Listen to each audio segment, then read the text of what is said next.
किसी ने बड़े कमाल की बात कही है दोस्तों। दान इस तरह से कीजिए कि सीधे हाथ से दान करो तो उल्टे हाथ को पता न चले, और उल्टे हाथ से दान करो तो सीधे हाथ को पता न चले।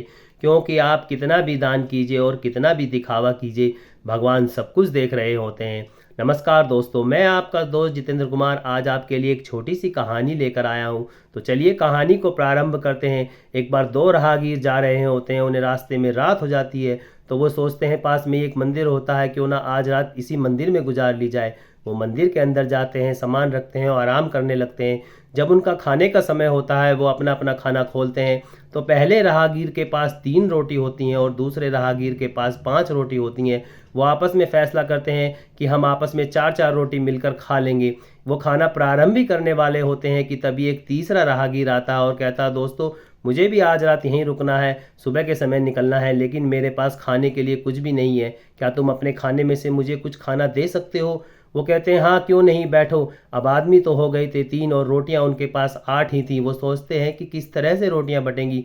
तब उनमें से एक व्यक्ति कहता है, क्यों ना प्रत्येक रोटी के 3-3 टुकड़े कर लिए जाएं, और हमारे पास इस तरह से 24 टुकड़े हो जाएंगे और प्रत्येक व्यक्ति को 8-8 टुकड़े मिल जाएंगे। वो इसी तरह से करते हैं। वो एक रोटी के 3 टुकड़े करते हैं। इस तरह से प्रत्येक व्यक्ति को 8 टुकड़े मिलते हैं और वो खा के सो जाते हैं। सुबह के समय जो तीसरा राहगीर था, उसे थोड़ा जल्दी जाना था।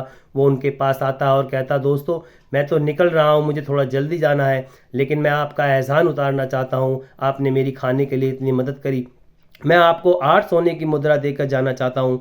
वो लोग मना करते हैं, लेकिन वो ज़बरदस्ती कर कर उनको 8 सोने की मुद्रा देकर चला जाता है। अब वो उन 8 सोने की मुद्रा को आपस में 4-4 कर कर बांट लेते हैं। लेकिन जो पहला राहगीर था, वो कहता है, नहीं भाई साहब, मुझे तो केवल आप 3 ही मुद्रा दीजिए, क्योंकि मेरे पास 3 ही रोटी थी, और आप 5 मुद्राएं रखिए क्योंकि आपके पास 5 रोटी थी। लेकिन जिसके पास 5 रोटी थी, वो ये कहता, नहीं मुद्राएं बटेंगी तो 4-4 ही। उनमें आपस में बहस होने लगती है। इतने में ही पुजारी जी आते हैं और पुजारी जी क्या पूछते हैं, क्या बात हो गई। तब वो पुजारी जी को सारी बात बताते हैं, किस तरह से हम 3 व्यक्तियों ने मिल बांट कर खाना खाया और वो हमें 8 मुद्राएं दे गया और हम इन मुद्राओं को किस तरह से बांटें। तब पुजारी जी कहते हैं, ठीक है, इस बात का फैसला तो अब भगवान ही करेंगे। पुजारी जी मंदिर के अंदर जाते हैं और कपाट बंद कर ध्यान मग्न होकर बैठ जाते हैं। भगवान दर्शन देते हैं। पुजारी जी भगवान को सारी बात बताते हैं, किस तरह से 3 व्यक्तियों ने मिल बांट कर खाना खाया और उनमें से एक व्यक्ति उन्हें 8 मुद्राएं देकर चला गया। अब ये मुद्राएं किस तरह से बटेंगी।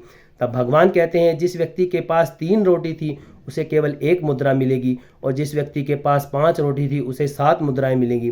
तब पुजारी जी कहते हैं, भगवान ये आपने किस तरह का गणित जोड़ा है। तब भगवान बताते हैं कि जिस व्यक्ति के पास 3 रोटी थी उसके टुकड़े हुए टोटल 9, और 9 में से 8 टुकड़े तो उसने खुद खा लिए, 1 ही टुकड़ा दान में गया। और जिस व्यक्ति के पास 5 रोटी थी उसके टुकड़े हुए 15, 15 में से 8 उसने खाए और 7 दान में गए। इस तरह से 7 टुकड़े दान करने वाले को 7 मुद्राएं मिलेंगी और 1 टुकड़ा दान करने वाले को 1 मुद्रा मिलेगी। पुजारी जी बाहर आते हैं और सारी बात बताते हैं, भगवान का फैसला।